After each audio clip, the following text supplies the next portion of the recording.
พี่น้องช่วงนี้ผู้ใหญ่บ้านฟินแลนด์ค่ายเพียงโตเกี่ยวมิวสิกเดินสายเที่ยวแถวกรุงเทพมหานครผู้นี้ก็ได้ไปหาลูกหาเต้าพี่น้องเอ๋ยวันที่6เนี่ยไปแสดงอยู่ทางชลบุรีวันที่7นี่สิไปแสดงอยู่กินซ่ารังสิตวันที่8นี่สิไปพระประแดงอาเขตวันที่9นี่สิไปบางบัวทองวันที่10นี่สิไป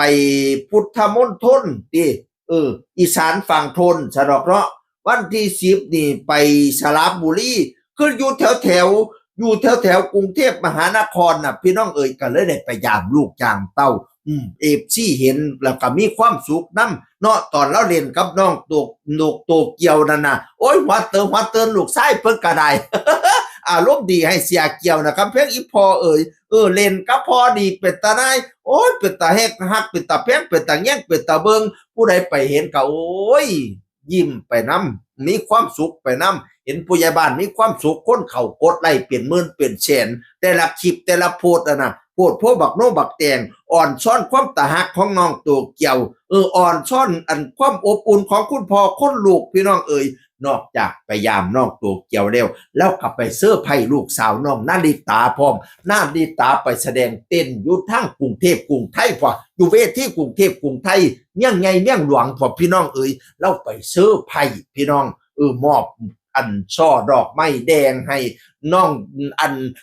นาฬิตาเห็นพ่อตอนแรกก็เป็นงงเป็นสะไหล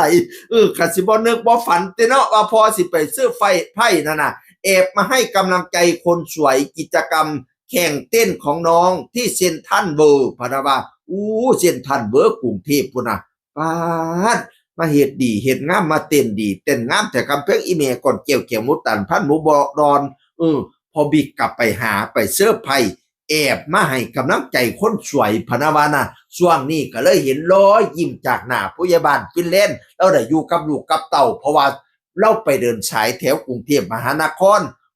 เห็นเพิ่นมีความสุขเข้ากับมีความสุขนํพี่น้องเอ๋ยจังสี่ล่ะชีวิตคนน่ะมีความสุขได้อยู่กับครอบครัวได้อยู่กับลูกกับเต่าใครมีความสุขเด้อทั้งผู้ใหญ่บ้านฟินแลนด์ทั้งนางน้องนาฬิตาน้องตู่เกี่ยวนั่นละพี่น้องเห็นนี่ผู้ใดมีความสุขเฮาก็สุขน้ำโลดเฮาดีใจน้ำโลดเฮายิ้มน้ำโลดพี่น้องเอ๋ยนั่นละเสียงคือคนเก่ามาสู่ฟังสวัสดีครับสวัสดีครับ